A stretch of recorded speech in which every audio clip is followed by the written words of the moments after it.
আসসালামু আলাইকুম রহমতুল্লাহ। ঈদ মুবারক।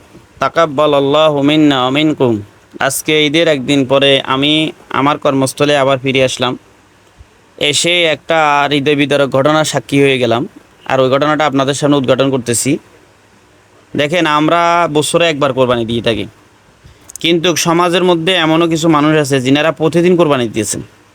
আজকে সেরকম একজন মাকে আপনারা দেখতে পাচ্ছেন, যিনি নিজের মেয়ের শান্তির জন্য প্রতিদিন কোরবানি দিতেছেন।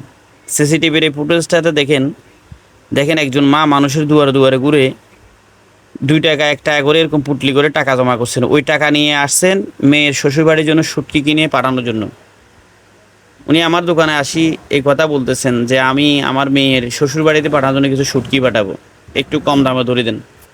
তা আসলে উনি প্রফেশনাল ভিক্ষুক না, কিন্তু ওনাকে বাধ্য করাইছে ভিক্ষা করার জন্য। আমাদের সমাজে এখনও এই নিয়ম আছে, মেয়ের বাড়ি থেকে এইটা লাগবে, সেটা লাগবে, ওইটা লাগবে, ওইটা লাগবে না পাঠালে মেয়েরে কথা শুনতে হয়, খোটা খাইতে হয়। এই মাটাও সেই ভয়েই আসছিলেন, কষ্টে জমানো টাকা নিয়ে আমার কাছে আসছেন শুটকি নিয়ে যাবে নিজের মেয়ের শ্বশুর বাড়িতে। কিন্তু দেখেন, সিসিটিভি কিন্তু মিথ্যা কথা বলে না। আমি এই জন্য সিসিটিভির ফুটেজটা আপনাদের সামনে পেশ করলাম।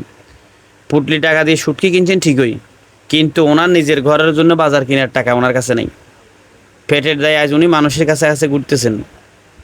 আর আমরা আছি মেয়ের শ্বশুরবাড়ি থেকে বড় বড় আশা। ওনার মেয়ের শ্বশুরবাড়ি থেকে চাইতেছে শুটকি, আর ওনার ঘরের মধ্যে জ্বলতেছে না চুলা। তো দেখেন আজকে আমাদের সমাজটা কীরকম হয়ে গেছে। দেখেন আজকে আমার মা বলেন, আজ যদি আমার মা এরকম হয়, আপনার মেয়ে যদি এরকম হয়, আপনার বোন যদি এরকম এর শিকার হয়, তাইলে যিনি চাইতেছেন ওনারও তো মেয়ে আছে, ওনারও তো বোন আছে। ওনার মেয়ে বিয়ে দিলে, ওনার বোন বিয়ে দিলে, তাইলে তো এরকম চাইলে ওনার কাছে কেমন লাগবে। আর যিনি টাকা নিয়ে আসছেন, দেখেন এই টাকাগুলো হলো 20 টাকা নোটের 5টা করে উনি 17টা মানলে প্রায় 2100 টাকা শুটকি এসে আসছে দাম।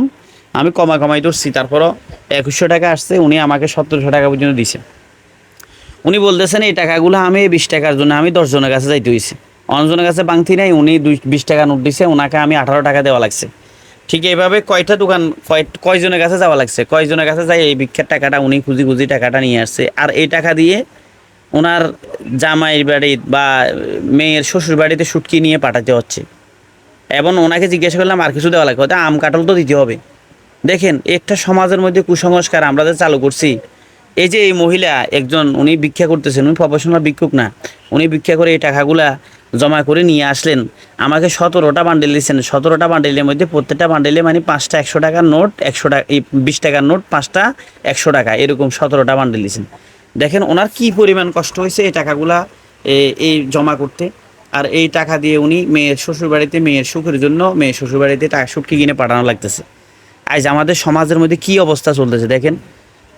ভাবলেই তো আসে যায় আসলে আমরা কোথায় বাস করতেছি, কোন অবস্থার মধ্যে আছি। আজ আমরা কি আসলে চিন্তা করছি শরীয়ত কোথায়? কত কষ্টের টাকা উনি আজকে আমাকে দিয়ে যাচ্ছেন। এই টাকাটা দিয়ে উনি ওনার মেয়ের জন্য শুটকি নিয়ে যাচ্ছেন। আর এই মহিলার স্বামী মারা গেছে আজকে 4 বছর, ওনার একটা ছেলে নাই, 3টা মেয়ে। আচ্ছা বলেন, এরকম একটা অসহায় মেয়ে থেকে যদি কেউ যদি এই সমস্ত এগুলো চায়, তাহলে কীরকম অমানুষ হলে সে চাইতে পারে চিন্তা করেন। আজকে আমাদের সমাজের মধ্যে যে এরকম একটা ক্যান্সার বাসা বাঁধছে, এটা যদি আমরা প্রতিহত না করি, আল্লাহর কাছে অবশ্যই ধরা দিতে হবে। আল্লাহর কাছে অবশ্যই আমরা ধরা খাবো। আল্লাহ তাআলা সবাইকে বুঝার তৌফিক দান করুন।